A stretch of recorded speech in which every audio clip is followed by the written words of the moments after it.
সকালের জলখাবারে রোজ একঘেয়েমি আটা ময়দার খাবার খেতে ভালো না লাগলে 2 কাপ মতো চাল দিয়ে খুব সহজভাবে বানিয়ে ফেলুন এই গরমের আদর্শ খুবই হালকা ফুলকা টিফিন রেসিপি। এই টিফিন রেসিপিটি বানানো যেমন সহজ, খেতে কিন্তু তেমনই সুস্বাদু হয়। চাইলে এই পদ্ধতিতে এই টিফিন রেসিপিটি একবার বাড়িতে বানিয়ে দেখতে পারেন। আর বন্ধুরা, ভিডিওটা স্কিপ না করে শেষ পর্যন্ত দেখার জন্য আপনাদের কাছে অনুরোধ রইল। আর আপনি যদি এই চ্যানেলে নতুন বন্ধু থাকেন, অবশ্যই চ্যানেলটি সাবস্ক্রাইব করে সাথে থাকবেন। তো এই টিফিন রেসিপিটি বানানোর জন্য একটা নির্দিষ্ট কাপের মাপ করে 2 কাপ মতো চাল নিয়েছি আর চালটা একটা পাত্রের মধ্যে ঢেলে নিচ্ছি।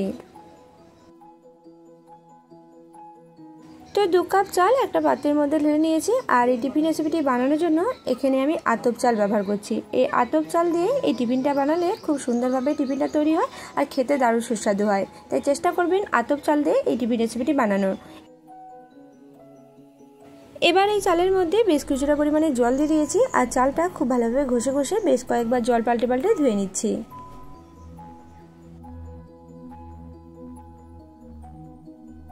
চাল খুব ভালোভাবে ধুয়ে নিয়েছি। এবার একটা ঢাকনা দিয়ে এটা ঢেকে দিচ্ছি আর 2 ঘন্টার মতো এই চালটা আমি ভিজিয়ে রেখে দেব। তো এই চালটা 2 ঘন্টার মতো আমি ভিজিয়ে রেখে দেবো। তো আপনাদের হাতে সময় থাকলে 4 ঘন্টার মতো এই চালটা ভিজিয়ে রেখে দিতে পারেন। তো আতপ চালটা 2 ঘন্টার মতো ভিজে নিয়েছি আর 2 ঘন্টা বাদে দেখাচ্ছি। দেখুন এই চালটা কিন্তু অনেকটাই সুন্দরভাবে ভিজে গেছে।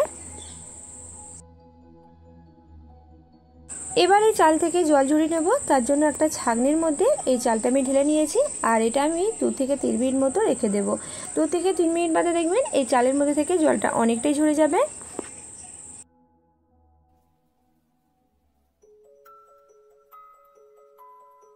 চাল ছাঁকনির মধ্যে 2 মিনিট মতো এভাবেই রেখে দিয়েছিলাম। এবার এই চালটা একটা পাত্রের মধ্যে ঢেলে নিচ্ছি।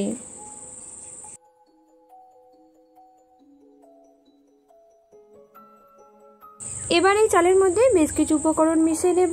দিয়ে দিচ্ছি যে কাপের মাপ করে চাল দিয়েছিলাম ওই কাপের মাপ করে 1 কাপ মতো ভাত। এর সাথে এর মধ্যে দিয়ে দিচ্ছি 1 কাপ নারকেল কোড়া। এবার এই দুটো উপকরণ খুব ভালোভাবে এই চালের সাথে মিশিয়ে নিচ্ছি।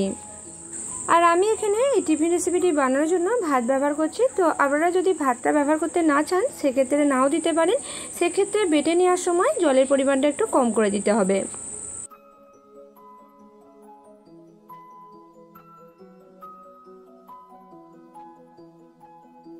তো সব উপকরণগুলো খুব ভালোভাবে এই চালের সাথে মিশিয়ে নিয়েছি। এবার একটা মিক্সার জার নিয়ে নিয়েছি আর মিক্সার জারের মধ্যে এই মিশিয়ে নেওয়া চাল অর্ধেকের বেশি নিয়ে নিচ্ছি।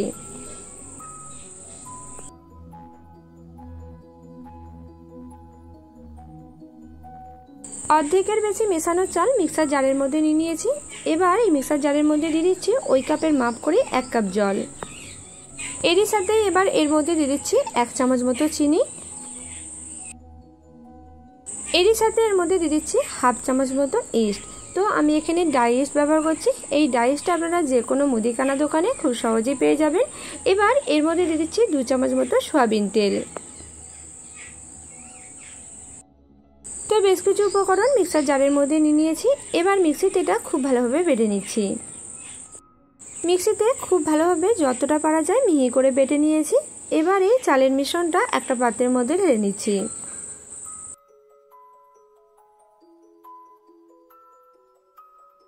তো অর্ধেকের বেশি চাল আমি মিক্সার জারের মধ্যে নিয়ে বেটে নিয়েছি আর বাদবাকি যে চালটা আছে সেটা মিক্সার জারের মধ্যে নিয়ে নিচ্ছি। মিক্সার জারের মধ্যে বাদবাকি চালটা নিয়ে নিয়েছি। এবার এই চালের মধ্যে দিয়ে দিচ্ছি 1/2 কাপ মতো জল।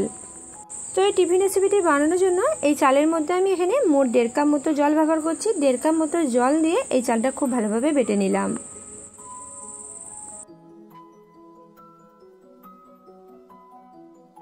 তো সব চালটাই খুব ভালোভাবে বেটে নিয়েছি। এবার এই চাল বাটার মধ্যে দিয়ে দিচ্ছি 1 চামচে 3 ভাগের 1 ভাগ লবণ। এবার এই লবণ দেওয়ার পর লবণ খুব ভালোভাবে চাল বাটার সাথে মিশিয়ে নিচ্ছি। লবণ চাল বাটার মধ্যে খুব ভালোভাবে মিশিয়ে নিলাম। এবার এই চাল বাটার মিশ্রণটার মধ্যে একটা ঢাকনা দিয়ে ঢেকে দিচ্ছি আর এটাকে এভাবে 8 ঘন্টা মতো ফ্রিজের মধ্যে রেখে দেব। তো এখানে বলে রাখি, আপনারা যদি সকালের জলখাবারে এই টিফিন রেসিপিটি বানান সেক্ষেত্রে চালটা আগের দিন রাত্রে বেটে নেবেন এবং ফ্রিজের মধ্যে রেখে দেবেন এবং সকালবেলা বানিয়ে চটপট পরিবেশন করতে পারবেন। এবার দুটো বড় সাইজের আলু ডুমো ডুমো করে কেটে নিয়েছি আর তারই সাথে নিয়ে নিয়েছি 100 গ্রাম মতো ভেজানো ছোলার ডাল।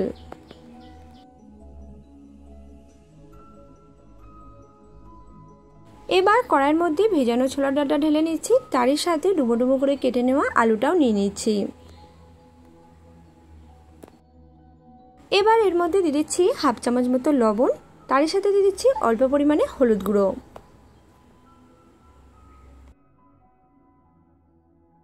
এরই সাথে এর মধ্যে দিয়ে দিলাম বেশ কিছুটা পরিমাণে জল। এবার এই লবণ এবং হলুদ খুব ভালোভাবে সব উপকরণের সাথে মিশিয়ে নিচ্ছি। লবণ এবং হলুদ দেওয়ার পর খুব ভালোভাবে একসাথে মিশিয়ে নিলাম। এবার একটা ঢাকনা দিয়ে ঢেকে দিচ্ছি। এবার এগুলো খুব ভালোভাবে সেদ্ধ করে নেব। তো আমি এখানে কড়াইতে এগুলো খুব ভালোভাবে সেদ্ধ করে নেব। আপনারা চাইলে প্রেসার কুকারে 2টো সিটি দিয়েও এগুলো সেদ্ধ করে নিতে পারেন। গ্যাসের ফ্লেম মিডিয়ামে রেখে মোটামুটি 6 থেকে 7 মিনিট মতো লেগেছে এগুলো সেদ্ধ করে নিতে। তারপর দেখাচ্ছে দেখুন ছোলার ডালটা খুব ভালোভাবে সেদ্ধ হয়ে গেছে এবং একটা আলু চিপে দেখে নিলাম, দেখুন আলুটাও খুব ভালোভাবে সেদ্ধ হয়ে গেছে। এবার এগুলো একটা পাত্রের মধ্যে ঢেলে নিয়েছি আর কড়াটা খুব ভালোভাবে ধুয়ে আবারও বসিয়ে নিয়েছি। এবার এই কড়াইয়ের মধ্যে দিয়ে দিচ্ছি 2 চামচ মতো সরিষার তেল।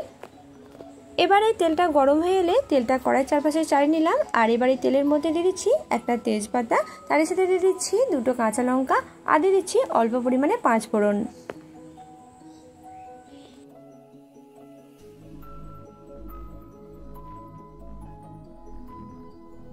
এবার এগুলো অল্প একটু নাড়াচাড়া করে নিয়ে এবার এর মধ্যে দিয়ে দিচ্ছি একটা বড় সাইজের পেঁয়াজ কুচি।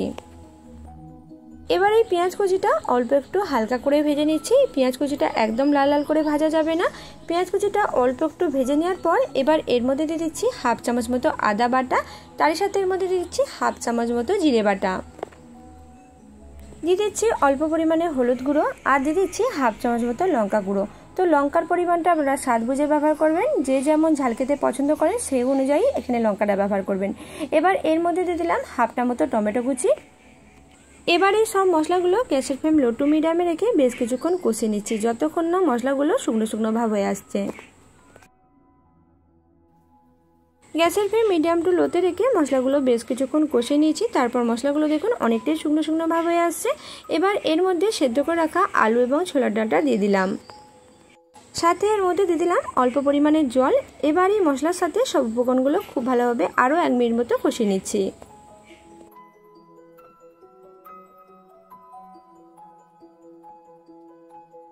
তো মশলার সাথে সব উপকরণগুলো একসাথে মিশিয়ে নিয়ে আরও 1 মিনিট মতো কষিয়ে নিয়েছি। তারপর দেখুন এর মধ্যে জলটা অনেকটাই শুকনো শুকনো ভাব হয়ে আসছে।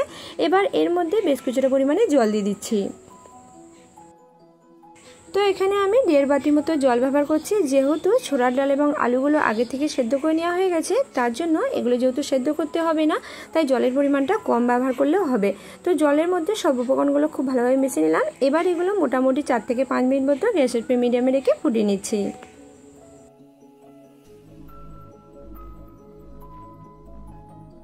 গ্যাসের ফ্লেম মিডিয়ামে রেখে মোটামুটি 5 মিনিট মতো এটা ফুটিয়ে নিয়েছি। এবার এর মধ্যে দিয়ে দিচ্ছি অল্প পরিমাণে গরম মশলা। তো এই টিফিন রেসিপিটার সাথে খাওয়ার জন্য এই তরকারিটা খুব সহজেই বানিয়ে নিলাম। এবার একটা পাত্রের মধ্যে এটা ঢেলে রেখে দিচ্ছি। এবার যে চালের মিশ্রণটা ঢাকনা দিয়ে ঢেকে 8 ঘন্টা মতো রেখে দিয়েছিলাম, ঢাকনা খুলে দেখে নিলাম, দেখুন আগের তুলনায় কতটা ফুলে গেছে চালের মিশ্রণটা। এবার একটা ডাবু দিয়ে খুব ভালোভাবে এই চালের মিশ্রণটা নাড়াচাড়া করে নিচ্ছি।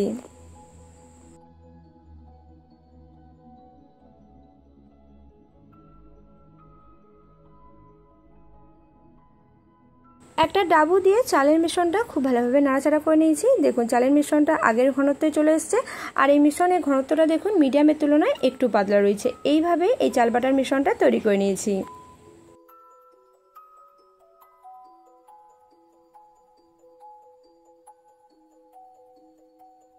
এবার একটা আপাম সাজ ওভেনের মধ্যে রেখে দিয়েছি আর এই সাজের মধ্যে অল্প পরিমাণে সয়াবিন তেল দিয়ে দিচ্ছি।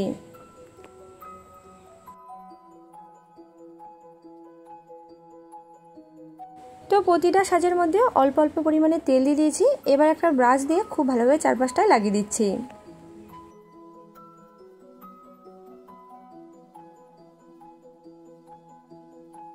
তো প্রতিটা সাজের মধ্যে তেল খুব ভালোভাবে ব্রাশ করে নিয়েছি। এবার তৈরি করে রাখা চালের মিশ্রণটা পরিমাণ মতো এর মধ্যে দিয়ে দিচ্ছি।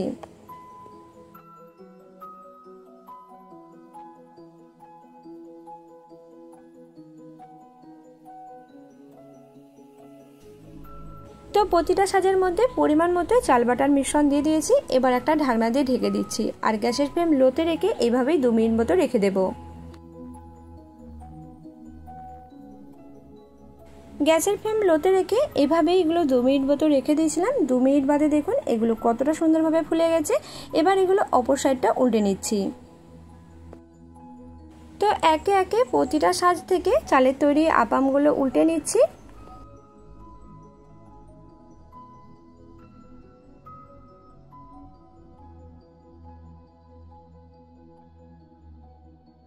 তো একে একে চালের তৈরি আপামগুলো অপর সাইডটা উল্টে নিয়েছি। এবার একটা ঢাকনা দিয়ে আবারও ঢেকে দিচ্ছি আর 1 মিনিট মতো গ্যাসের ফ্লেম লোতে রেখে এভাবেই রেখে দেব। 1 মিনিট মতো ঢাকনা দিয়ে এভাবে রেখে দিয়েছিলাম আর 1 মিনিট বাদে এই চালের তৈরি আপামগুলো সম্পূর্ণভাবে তৈরি হয়ে গেছে। এবার একটা পাত্রের মধ্যে এগুলো তুলে নিচ্ছি আর এগুলো দেখেই বুঝতে পারছেন এগুলো কতটা সুন্দর হয়েছে। তো একইভাবে বাদবাকি যে চালের মিশ্রণটা ছিল তা থেকে সব চালের আপাম বা টিফিনগুলো তৈরি করে নিয়েছি আর এগুলো দেখুন দেখতে কতটা সুন্দর লাগছে। তো সকালের জলখাবারে অনেকক্ষণ পেট ভরা থাকবে অথচ হবে হালকা ফুলকা, এই টিফিন রেসিপিটি একবার বাড়িতে বানিয়ে দেখতে পারেন। এই টিফিন রেসিপিটি যেমন হয় নরম তুলতুলে তেমনই কিন্তু স্পঞ্জি এবং জালিদার। আর সাথে এই টিফিনের সাথে খাওয়ার জন্য এই তরকারিটা অবশ্যই বানাবেন। এই তরকারিটা এই টিফিনের সাথে খেতে অসম্ভব মজাদার লাগে। তো বাড়িতে এই টিফিনটা একবার বানিয়ে দেখতেই পারেন। আর রেসিপিটি আপনাদের কেমন লাগলো অবশ্যই কমেন্ট করে জানাতে ভুলবেন না। আজকের মতো ভিডিওটা এখানেই শেষ করছি। আপনারা অনেক অনেক সুস্থ থাকবেন এবং ভালো থাকবেন।